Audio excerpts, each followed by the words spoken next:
خامنه د تېلو د بیې زیاتېدو په اړه د ایران حکومت له پرېکړې څخه ملاتړ څرګند کړ. د ایران مشر آیت الله علي خامنه وایي د تېلو د بیې د زیاتېدو په برخه کې د حکومت د پرېکړې ملاتړ کوي. د ایران حکومت د پنجشنبې په ورځ د 1 لیټر تېلو بیه له 9 سنټو څخه 12.7 سنټو ته لوړه کړې او وویل چې د هر شخصي موټر خاوند په میاشت کې یوازې 80 لیټره پټرول رانیولی سي.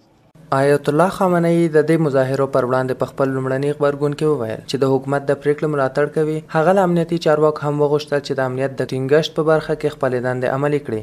د په ایران کې د تېلو د بیې د لوړېدو په اعتراض کې د خلکو پر مظاهرو انتقاد وکړ. خامنه دا انتقاد وروسته له هغه کوي چې د ایران په لسګونو ښارونو کې د جمعې له ورځې راهیسې مظاهرې پیل سوي او په ترڅ کې په لسګونه تنه نیول سوي او یو شمېر نور وژل سوي دي. راپورونه وایي چې د ایران په یو شمېر سیمو کې د پولیسو او مظاهرچیانو ترمنځ خونړی اخوډب شوی دی. فارس نیمه دولتي خبري اژانس پرون راپور ورکړ چې د ایران په بیلابیلو برخو کې نږدې 1000 تنه د مظاهرو په خاطر نیول سوي دي.